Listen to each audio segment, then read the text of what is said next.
et à toutes et bienvenue à bord. Aujourd'hui on se retrouve pour une nouvelle vidéo sur Madère, la numéro 5.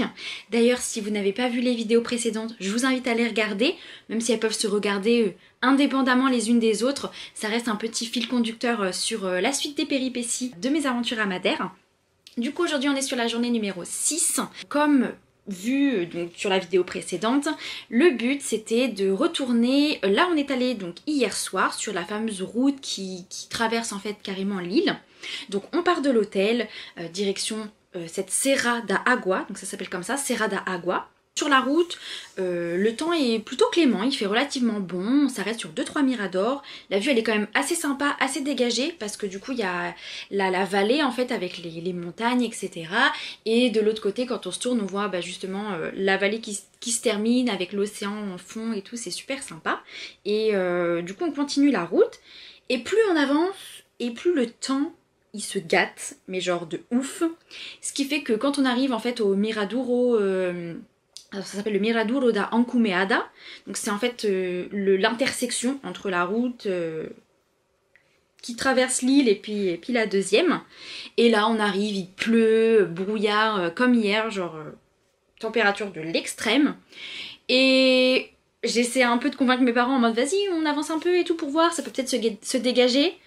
Et en fait plus on avance et plus le temps c'est n'importe quoi, donc du coup super, deuxième déception, donc la randonnée que je voulais faire, notamment le PR6, donc la Levadas des 25 fontaines ça s'appelle, das 25 fontes, quelque chose comme ça, et ben c'est mort. Donc celle-ci plus la randonnée du pic c'est finito pipo, genre on n'entendra plus parler puisque il n'aura plus assez de temps pour faire...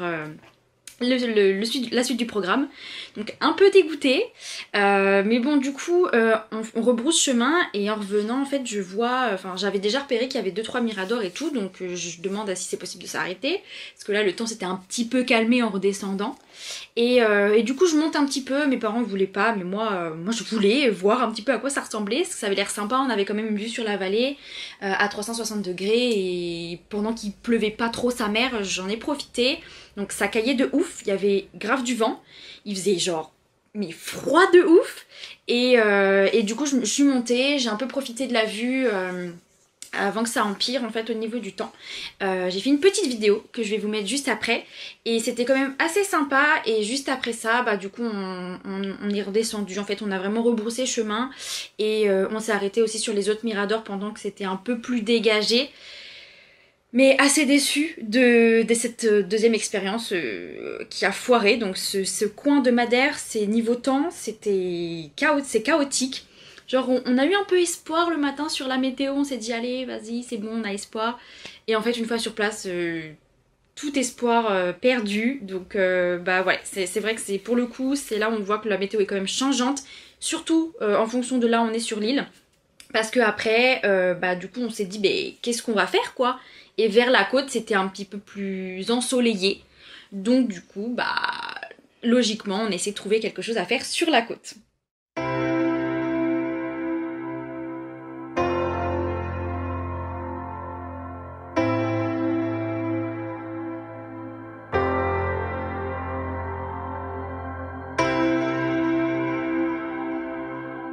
On regarde un petit peu dans les guides etc.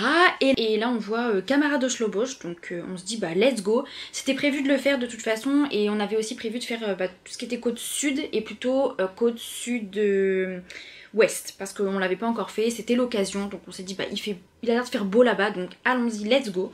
Donc on arrive, donc il y a un parking, c'est assez sympa, c'est mignon, il y a des petites décorations dans la ville. C'est un petit village de pêcheurs, hein. C'est pas très grand et on voit que c'est un petit village de pêcheurs, il y a plein de petits bateaux partout et plein de locaux en fait qui pêchent. Donc on se balade, il y a une statue aussi de Winston Churchill. Parce que voilà il aimait bien apparemment passer ses vacances ici, donc il y a sa petite statue en bronze ou j'en sais rien. Alors je sais pas si vous connaissez l'artiste Bordalo, il est très présent à Lisbonne, il a fait plein de sculptures etc. J'aurai peut-être l'occasion de vous en parler dans une vidéo dédiée à ça. Bref, c'est un artiste qui fait des animaux avec de la récup, c'est très bien. Si jamais, n'hésitez pas à voir son Insta pour voir un petit peu ce qu'il fait. Et en gros il avait une de ses œuvres qui était à Câmara dos Lobos, donc j'ai pu voir ça, j'ai reconnu direct son style, j'ai reconnu direct l'artiste. C'est quelque chose qu'on reconnaît assez facilement et qui est très cool. Donc voilà, bah, si jamais ça vous intéresse, n'hésitez pas à me le dire en commentaire si jamais vous connaissez aussi cet artiste parce que je trouve que c'est super intéressant ce qu'il fait. Et bon bref, voilà, on mange. Donc non, pour manger c'était pas évident. Et on passe devant un café, ça s'appelait le Varaduro Café. Et une meuf qui parlait français, donc au début on se dit ouais, les gens qui nous appâtent et tout, on n'aime pas trop ça. Et en fait, on a bien fait, parce que déjà de 1 c'était hyper bon, c'était fait maison, tout est fait maison. La meuf elle parle français, parce que je crois qu'elle est... Non, elle n'était pas française d'origine, mais il y a beaucoup de Portugais en fait qui étudiaient le français. C'était la deuxième langue qu'on pouvait choisir, c'est la LV2 en fait des Portugais en gros le français, enfin en tout cas à l'époque c'était comme ça.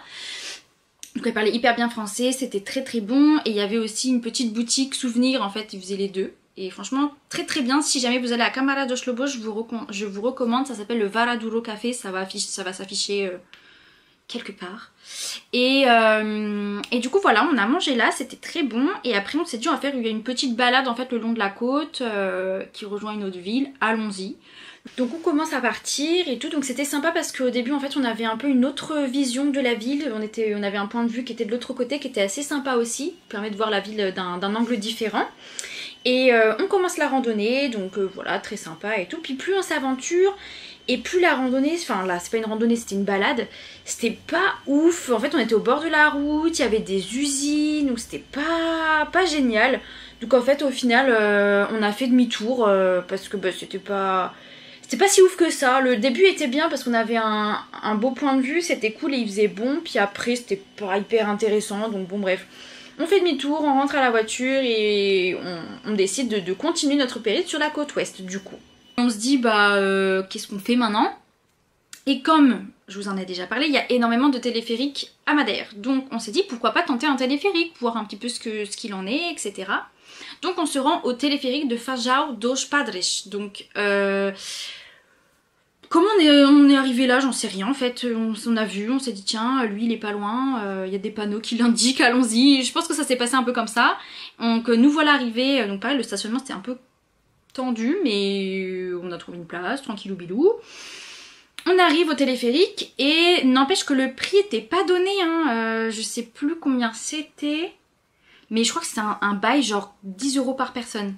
Genre 10 € par personne. Et on se dit c'est un peu cher mais vas-y, pourquoi pas quoi. Donc on prend le téléphérique, hyper sympa, vous aurez 2-3 petites vidéos pour vous montrer. On l'a vu, c'est un peu stylé, tu descends un peu au cœur. Enfin c'est un des moyens de transport de Madère en fait, il y a des gens qui prennent que ça parce qu'ils vivent en bas et ils n'ont pas moyen d'aller en haut que par le téléphérique quoi. Donc si un jour le téléphérique est en panne c'est un peu la merde. Et tu vois les grosses falaises et tout, enfin c'est une ambiance, je trouvais ça cool et tout. Donc on arrive en bas.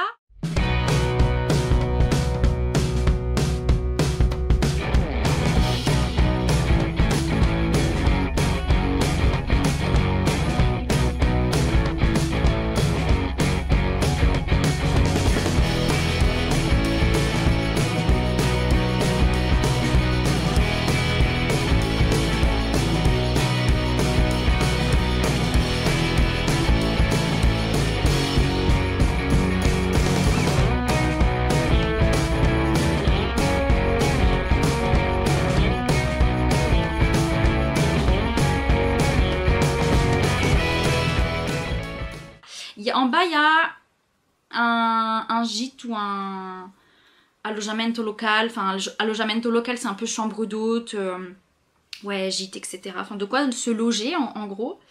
Et après, au fond, il y a plutôt un bar ou quelque chose comme ça. Et c'est privé. Et en fait, à plein de plantations, il y avait beaucoup de bananiers. Donc, on marchait en fait au milieu des bananiers. C'était cool et tout. Mais en fait, on s'est rendu compte que bah, il y avait rien. C'est-à-dire que il n'y avait pas grand chose à faire. Une fois que tu as fait le tour des bananiers, il n'y avait pas genre une grande randonnée à faire ou une grande balade pour aller voir un petit peu plus loin en fait sur ce terrain parce que c'était quasiment tout privé. Donc on pouvait pas y aller. Donc un peu déçue dans le sens où bah, c'était hyper cher en fait le téléphérique. Donc oui c'est à l'aller-retour mais au final on est resté même pas 1 heure parce qu'il y avait vraiment, c'était tout petit. Donc si je peux vous avertir d'un truc, Fajão dos Padres, vous pouvez vous garer et voir un peu le Mirador vu d'en haut, c'est sympa, mais je pense qu'il y a d'autres téléphériques mieux à faire Ou du moins pour payer ce prix-là, qu'il y ait plein de choses à faire en bas, quoi. Ou peut-être qu'il y en ait d'autres moins chers. J'avoue que je sais pas parce que on a fait que celui-là finalement. Ça nous a calmé. Mais je sais qu'il y en a d'autres dans l'île, surtout dans l'est, il y en a pas mal. Dans l'ouest de l'île, pardon. Et du coup, bah voilà, on rentre tout penaud. On se dit, bon bah voilà, 10 €. Enfin, du coup 30, on était 3. Donc 30 € foutus en l'air pour même pas une heure. Pas hyper rentable. Un peu abusé, mais bon, quand même, l'expérience était sympa. On a vu à quoi... On a vu. Voilà, on a vu. Et je pense qu'effectivement, il y en a d'autres à voir. Je pense que si vous allez à Madère, le mieux, c'est vous renseigner sur les téléphériques intéressants à faire. Celui-ci, je vous dis, vous pouvez voir d'en haut, vous avez une très belle vue. Si vous n'allez pas en bas, c'est pas grave. Parce que, bah, par rapport au prix, quoi. Je veux dire, ça aurait été 2 € par personne. Je dis pas, genre, allez-y, let's go. Mais là, bon, bref. Voilà. Ensuite, on continue la route. Moi j'avais vu sur Maps et aussi sur Instagram une cascade, genre ils appellent ça le lavage voiture gratuit. Parce qu'en fait c'est une cascade qui est au milieu de la route. Mais genre vraiment, c'est-à-dire que tu passes en voiture, bah t'es mouillé quoi. Et du coup t'as plein de gens qui font des photos et tout machin. Donc on commence à y aller et là la route elle est hyper étroite et mes parents ils sont en mode bah non on va pas y aller, voiture de location tout ça. J'étais en mode mais si, mais vous avez une issue après, vous inquiétez pas blablabla. Donc j'ai réussi à les convaincre, on y va, on s'y aventure. Et effectivement, on arrive, cette cascade qui tombe en fait sur le goudron directement. Donc ça... je me suis pas arrêtée, enfin je me suis arrêtée, je suis descendue, j'ai pris 2-3 vidéos, mais il y avait énormément de gens en fait qui prenaient leurs photos, leur Insta, machin, donc j'ai pas voulu m'aventurer, j'ai pas voulu faire comme eux. J'ai vu de loin, c'était très cool. Et après en fait on est passé en voiture. Donc on s'est fait arroser, j'ai pris une petite vidéo, j'essaierai de vous la mettre, ça va pas rendre de ouf, mais on se rend compte quand même un peu, ça permet de s'imprégner de l'ambiance quoi.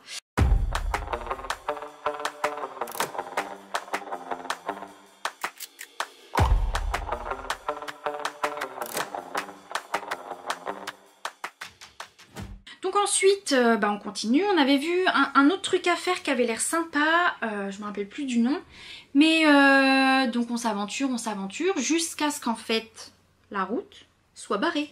Route barrée, on se dit bah super, bah du coup plan échoué parce qu'en fait pour pouvoir rejoindre sinon il fallait faire le grand tour et en fait bah non c'était trop. Donc on fait tout le chemin inverse, on traverse les fameux grands tunnels qui ne s'arrêtent jamais. Et de toute façon ce qui était prévu de faire c'était d'aller au Christ-Oreille. Donc il y a un Christ-Oreille de Madère. Donc on y est allé. Alors rien à voir avec celui d'Almada, je vous le dis clairement. Mais c'est rigolo, on est allé là, il y a un beau point de vue aussi. Après on marche beaucoup. Il est tout petit le Christ-Oreille, il y a énormément de marches pour y aller. Pour un truc pétio, mais c'était rigolo, ça valait quand même le coup, il y avait une belle vue, etc. Donc on a fini en fait notre fin de journée clairement sur ce fameux Christ-Oreille. Ça s'appelle vraiment comme ça d'ailleurs, le Christ-Oreille de Madère. Et ensuite on est allé, voilà, on s'est baladé encore 2-3 villages aux alentours, mais c'était la fin de journée.